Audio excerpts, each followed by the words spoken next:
5 April 2024 কুম্ভ রাশি, মীন রাশি এবং মেষ রাশির ঘরে কেতু ব্যতীত সকল গ্রহের সমাহার। এরকম ফেনোমেনা সাধারণভাবে জ্যোতিষশাস্ত্রে সচরাচর দেখা যায় না, যাকে বলা যেতে পারে একটা rare historical event as per astrological concept. এবং এর ফলত তার আগে থেকে তার পরে 8ই এপ্রিলে বছরের প্রথম পূর্ণগ্রাস সূর্যগ্রহণ হওয়ার ফলে কোনো ঐতিহাসিক ঘটনা সারা বিশ্বকে বিস্মিত করতে পারে। কি হবে ইভেন্টফুল এপ্রিল এবং তার সঙ্গে বছরের প্রথম পূর্ণগ্রাস সূর্যগ্রহণ, সে নিয়েই আমি কৌশিক ডি কাশ্যপ শাম্ভবী অ্যাস্ট্রোর পর্দায় আপনাদের সামনে দীর্ঘদিন বাদে উপস্থিত।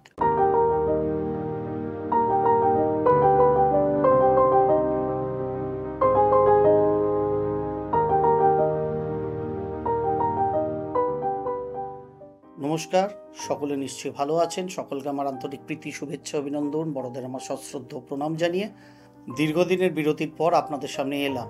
না, আমি কোথাও চলে যাইনি, শাম্ভবী অ্যাস্ট্রোর পর্দা থেকে অনুষ্ঠান করাও ছেড়ে দিইনি, চিন্তিত হবেন না এত। আসলে একলা মানুষ তো, সব দিক সামলে উঠে সময় সুযোগ করে উঠতে পারছিলাম না শাম্ভবী অ্যাস্ট্রোয় আমার প্রিয় মানুষগুলির জন্য, প্রিয় দর্শক মণ্ডলীর জন্য কিছু অনুষ্ঠান নিয়ে আসার জন্য চেষ্টা করছি। সত্যি বলছি, সেই জানুয়ারি মাস থেকে, কিন্তু সময় সুযোগ হচ্ছিল না। কারণ জানেন, মধ্যে মাই সোলমেটের কাজকর্ম এবং তা আপনাদের সামনে উপহার দেওয়া থেকে, যার কাজ এখনও চলছে অবিরাম, তার মধ্যেও আজকে সময় সুযোগ করে আপনাদের সামনে এলাম। কারণ এই যে এপ্রিল মাসে আমরা 2024 সালে প্রবেশ করতে চলেছি, এই এপ্রিল মাসটা কিন্তু সামগ্রিকভাবে ঘটনাবহুল হিসাবে পরিচিত হতে পারে 2024-এ। আমরা যদি এপ্রিল মাসের শুরুর দিকেই তাকাই, তাহলে এপ্রিল মাস যখন প্রবেশ হবে তখন বুধ এবং বৃহস্পতিদেব মেষ রাশির গৃহগত, শুক্র এবং রাহুদেব এবং তার সঙ্গে রবিদেব মীন রাশির গৃহগত, শনিদেব এবং মঙ্গলদেব কুম্ভ রাশির গৃহগত হয়ে বসে আছেন।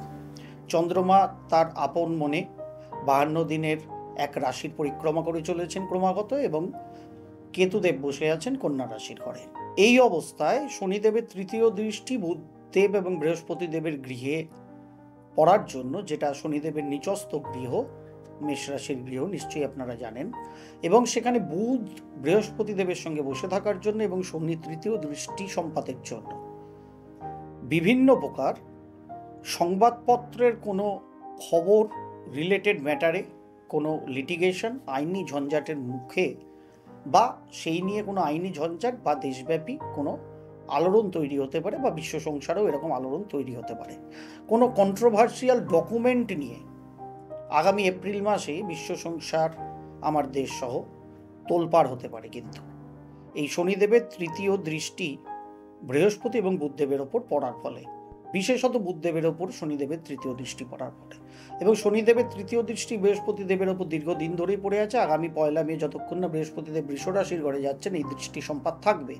এবং এইটা থাকার ফলে এরকমও দেখতে পারি আমরা এপ্রিল মাসে, যেটা শুরুর দিন থেকে এপ্রিলে বেশ খানিকটা গ্রহযোগ তৈরি করে বসে আছে, সেটা হচ্ছে ধর্মীয় সংস্থার যে ফান্ডিং, অর্থাৎ ধর্মীয় সংস্থা তাদের অনুদান বাবদ বা অন্যান্য কিছু কাজকর্মের মাধ্যমে যে তাদের যে তহবিল গঠন করেন, সেটা নিয়েও কিন্তু কোনো আইনি জটিলতা বা সন্দেহ কিংবা প্রশ্ন জাগতে পারে। সুতরাং ধর্মীয় সংগঠনের ফান্ডিং বিষয়ক ব্যাপারেও কিন্তু নানাবিধ প্রশ্ন এবং আইন সম্পর্কিত কিছু ঝামেলা ঝঞ্ঝাট আগামী দিনে আসতে পারে। অলরেডি শনি মঙ্গল প্রায় মাসখানেক ধরে কুম্ভ রাশির গৃহগত হয়ে বসেই আছে। আপনারা জানেন, অনুষ্ঠান করতে পারিনি, তাতে খুব একটা অসুবিধা হবে না। তার কারণ হচ্ছে শনি মঙ্গলদেব এখনও আছেন, 23 এপ্রিল অবধি কুম্ভ রাশির গৃহগতই থাকবেন। সেই অবস্থায় সূর্যগ্রহণ হবে 8ই এপ্রিল। 8ই এপ্রিল নতুন চান্দ্র বছর, যেটা চৈত্র শুক্ল প্রতিপদা তিথি থেকে শুরু হয়, নতুন চান্দ্র বছর শুরু হবে। 60 ইয়ার সাইকেলসের 38th ইয়ার, 38তম বছর।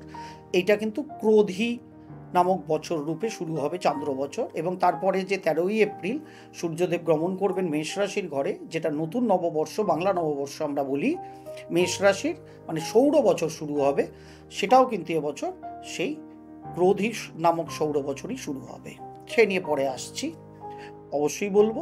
কিন্তু শনি মঙ্গলের একত্রীকরণ এবং রবি শুক্র এবং রাহু মীন রাশির গৃহগত, কুম্ভ রাশির গৃহগত শনি মঙ্গল এবং বৃহস্পতি বুধ যে মেষ রাশির গৃহগত অবস্থায় এপ্রিল মাস শুরু হচ্ছে, সেখানে ধীরে ধীরে চন্দ্রদেবও প্রবেশ করে যাবেন কুম্ভ রাশির গৃহে। 5 এপ্রিল থেকে কেতু ব্যতীত আর 8খানা গ্রহই কিন্তু কুম্ভ, মীন এবং মেষ রাশির গৃহগত অবস্থায় থাকবেন, এবং যেটা সাধারণভাবে অ্যাস্ট্রোলজিক্যাল ফেনোমেনায় একটা রেয়ার গ্রহ সংযোগ বলা যায়।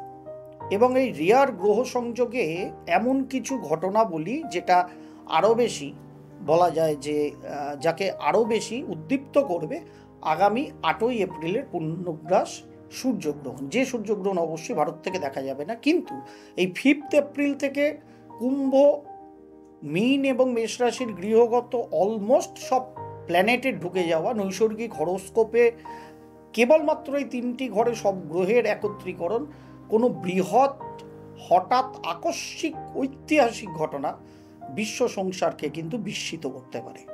সুতরাং সেই দিকে আমাদের নজর থাকবে, কি সেই ঘটনাবলী হতে চলেছে এই গ্রহ সংযোগের জন্য।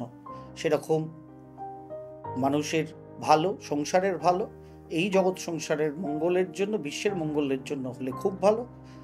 নেগেটিভ হওয়ার চান্সও প্রভূত পরিমাণ কিন্তু আছে। তার কারণ শনি মঙ্গলের একত্রীকরণ সাধারণভাবে যেটা তৈরি করে রেখেছে সেটা হচ্ছে নানাবিধ ফিউরিয়াস কিছু নেগেটিভিটি তৈরি করে রেখেছে, যেহেতু কুম্ভ রাশির ঘরটা বায়ুতত্ত্ব প্রধান, যার ফলে এক্সপ্লোশন থেকে, ভলকানিক ইরাপশন থেকে, কোনো টেরর অ্যাটাক থেকে, বড় ট্রেন কিংবা এয়ার অ্যাক্সিডেন্টস থেকে নানাবিধ ঘটনাবলী অলরেডি শনি মঙ্গল একত্রীকরণের জন্য হয়েই বসে আছে। কিন্তু আগামী 8ই এপ্রিল আমেরিকার সময় মতে দুপুর 2:20 এই বছরের প্রথম পূর্ণগ্রাস সূর্যগ্রহণ হতে চলেছে, যেটা উত্তর এবং দক্ষিণ আমেরিকার থেকে মূলত দৃশ্য হবে, তার সঙ্গে পারিপার্শ্বিক কিছু অঞ্চল থেকে দৃশ্য হবে, লাতিন আমেরিকার কিছু অঞ্চল, আলাস্কা ব্যতীত বাদবাকি কিছু অঞ্চল, সেখান থেকে দৃশ্য হবে। 2024 সালে ভারতবর্ষ থেকে এবং নতুন সৌর বছরে কোনো সূর্য এবং চন্দ্রগ্রহণ ভারতবর্ষ থেকে দৃশ্য হবে না। সূর্যগ্রহণে বারবার সূর্যচন্দ্র গ্রহণ পরিপ্রেক্ষিতে বলেছি যে যেখান থেকে সূর্যগ্রহণ দেখা যায় বা চন্দ্রগ্রহণ দেখা যায় সেই অংশে এফেক্ট গ্রহের পরে 100%, আর পৃথিবীর অন্যান্য যে অংশ থেকে আংশিক এফেক্ট পড়ে সেখানে 50%, আর যেখান থেকে সূর্য বা চন্দ্রগ্রহণ দেখা যায় না সেখানেও কিন্তু এফেক্ট পড়ে, তবে সেটা সামান্য 20 to 25%। সুতরাং সারা বিশ্ব সংসারে এই সূর্যগ্রহণ এফেক্ট করবে, তবে সর্বাধিক 8ই এপ্রিল বেলা 2:20 সময় আমরা যদি টাইম ধরি ওয়াশিংটন ডিসির টাইম অনুযায়ী যে সূর্যগ্রহণ হতে চলেছে তা প্রভূত পরিমাণে আগামী 3 মাসের জন্য আমেরিকার অর্থনৈতিক সামাজিক ক্ষেত্রকে নানাবিধ ঝামেলা ঝঞ্ঝাটের মধ্যে কিন্তু ফেলবে। এবং গত 2023 সালের 21শে নভেম্বর থেকে এবং আগামী 2026 সালের 27শে সেপ্টেম্বর অবধি আমেরিকার স্বাধীনতা দিবস, যেটা জানেন আপনারা নিশ্চয়ই 4 জুলাই, সেই সাপেক্ষে বিংশোত্তরীয় দশা কিন্তু আমেরিকার চলছে রাহুর আন্ডারে স্যাটার্নের। রাহু স্যাটার্নের দশা এমনিতেই নানাবিধ সমস্যা, ঝঞ্ঝাট, অশান্তি, ধোঁকা তৈরি করে, সেটা ব্যক্তিগত মানুষের জীবনেও করে, কোনো দেশ দশ সাপেক্ষেও কিন্তু করে, যেটা আমেরিকা বর্তমানে চলছে 2023 নভেম্বর মাস থেকে। এবং এর মধ্যে চন্দ্রগ্রহণ হয়ে গেল গত 25শে মার্চ, আবার 8ই এপ্রিল পূর্ণগ্রাস সূর্যগ্রহণ আমেরিকাকে এফেক্ট করতে চলেছে।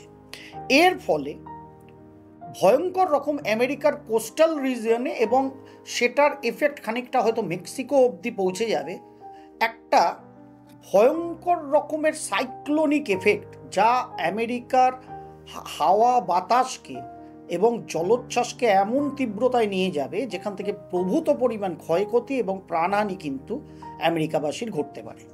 এবং আমেরিকার ইকোনমিক্যাল এবং পলিটিক্যাল ফ্রন্টে এবং সোশ্যাল ফ্রন্টে নানাবিধ ঝামেলা ঝঞ্ঝাট অশান্তি আসতে পারে, পলিটিক্যাল স্ক্যান্ডেল সামনে আসতে পারে, ভয়ঙ্কর কোনো টেরর অ্যাটাক আমেরিকার ওপর হতে পারে, এবং সেই টেরর অ্যাটাকে কোনো বাচ্চাকে ব্যবহার করে। কারণ যখনই 8ই এপ্রিল গ্রহণ হবে, আপনারা স্ক্রিনে সেই চার্ট দেখছেন, সেই অবস্থায় ততক্ষণে কিন্তু বুধদেব এন্ট্রি করে যাবেন মীন রাশির গৃহে বক্রী অবস্থায়, যার ফলে ভয়ঙ্কর, কারণ কোনো সূর্যগ্রহণ যখনই হয়, যখন এফেক্ট করে, তার এফেক্ট 3 মাস থাকে। সুতরাং এই 8ই এপ্রিল থেকে আগামী 3 মাসের জন্য আমেরিকার বুকে কোনো ভয়ঙ্কর টেরর অ্যাটাক কোনো বাচ্চাকে কাজে লাগিয়েও কিন্তু হতে পারে, এবং বিভিন্ন রকমভাবে নানাবিধ হত্যালীলা, যেরকম রাশিয়ার বুকে হলো চন্দ্রগ্রহণের আগে আগেই থিয়েটারে ঢুকে গানম্যানদের এলোপাতাড়ি গুলি চালানো, সেরকম শুটিংস হতে পারে আমেরিকার বুকে। কোনো ধর্মীয় স্থান বা এই সমস্ত জায়গাকেও কিন্তু সারা বিশ্ব সংসারে টেররিস্টরা তাদের অ্যাটাকের জায়গা হিসাবে বেছে নিতে পারেন, যেটা ভয়ঙ্কর এফেক্ট সমগ্র বিশ্বেরই আছে, আমেরিকার পক্ষে কিন্তু ম্যাক্সিমাম। এবং মহিলা সংক্রান্ত নানাবিধ সেন্সিটিভিটি কিন্তু এর ফলে আমেরিকা মূলত এবং সমগ্র বিশ্ব সংসারে কিন্তু তৈরি হতে পারে। সুতরাং শনি মঙ্গলের একত্রীকরণ, তার সঙ্গে 8ই এপ্রিলের মূল যে পূর্ণগ্রাস সূর্যগ্রহণ, তা মূলত এফেক্ট করতে চলেছে আগামী দিনে আমেরিকাকে। কারণ আমেরিকার স্বাধীনতা দিবসের জন্ম ছক অনুযায়ী যে চার্ট, তাতে রাহুর আন্ডারে শনির দশাও কিন্তু ভয়ঙ্কর রকম ডিস্টার্বিং, যেটা আমেরিকাকে নানাবিধ ক্ষেত্রে নানাবিধ সমস্যার মধ্যে ইন্টারনাল এবং এক্সটার্নাল ক্ষেত্রে রাখবে, যেটা সোশিও ইকোনমিক ফ্রন্টে আমেরিকাকে যথেষ্ট বেগ দেবে এবং যথেষ্ট ঝামেলা ঝঞ্ঝাটের মুখে কিন্তু আমেরিকা পড়তে পারে। এবং তার কিছু এফেক্ট, বিশেষ করে কিছু প্রাকৃতিক ঝঞ্ঝা, কিছু প্রাকৃতিক এফেক্ট আমেরিকা সহ পার্শ্ববর্তী মেক্সিকান কান্ট্রিতেও কিন্তু পড়তে পারে, যার এফেক্ট মেক্সিকোও কিন্তু পেতে পারে। সুতরাং 8ই এপ্রিলের গ্রহণ, অলরেডি শনি মঙ্গলের একত্রীকরণ, এবং এপ্রিল মাসের 23 তারিখ যখন মীন রাশির গৃহগত শনিদেবকে মঙ্গলদেব ছেড়ে দেবেন, সেখানে আবার মীন রাশিতে তাকে স্বাগত জানানোর জন্য বসে আছেন রাহুদেব। সুতরাং মঙ্গলদেব পড়েছেন মহাঝঞ্ঝাটে, আর মঙ্গলদেব ঝঞ্ঝাটে পড়া মানেই ভূমিতত্ত্ব প্রদান, অগ্নিসংযোগ, ভলকানিক ইরাপশন, টেরর অ্যাটাক, কোনো রকম উগ্রপন্থা, কোনো রকম এক্সপ্লোশন, এইগুলো নর্মাল। সুতরাং শনি মঙ্গলের একত্রীকরণ ছেলে মঙ্গল রাহুর একত্রীকরণ, ব্যাপারটা গুরুর সাথ ছেড়ে শিষ্যের সঙ্গে মঙ্গলের গিয়ে পড়ে যাওয়া, আগামী এপ্রিল মাসটা কিন্তু সামগ্রিকভাবে আপনাকে আমাকে ব্যক্তি জীবনের স্বার্থেও খুব সচেতনভাবে, শান্তভাবে, কোনো রকম বৈরিতা কারোর সাথে না রেখে, লড়াই সংগ্রাম থেকে দূরে থেকে খুব শান্ত মতো, without helmet, without seat belt গাড়ি, স্কুটার বা বাইক না চালানোর চিন্তা করে খুব শান্ত মতো হাতে সময় নিয়ে ধীরে সুস্থে সব কাজ আপনাকে আমাকে করতে হবে, ব্যক্তিগত জীবন চর্চায় যাতে সুস্থ স্বাভাবিক জীবন ছন্দে আপনি আমি থাকতে পারি।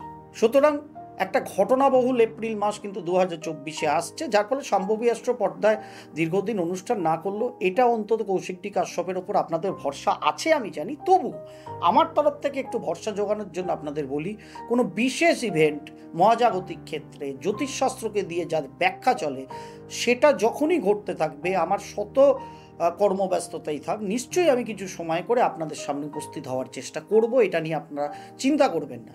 আজকে শনি মঙ্গলের একত্রীকরণ, তার সঙ্গে পূর্ণগ্রাস সূর্যগ্রহণ, ঘটনাবহুল এপ্রিলের ঘটনা আপনাদের বলে রাখলাম। এর পরবর্তী ক্ষেত্রে আমরা আরও অনুষ্ঠান নিয়ে অতি শীঘ্রই আপনাদের সামনে আসব। সম্ভবী অ্যাস্ট্রোর 7 আপনারা কেউ ছাড়েননি, আমি এটা খেয়াল করেছি কমেন্ট বক্সে গিয়ে।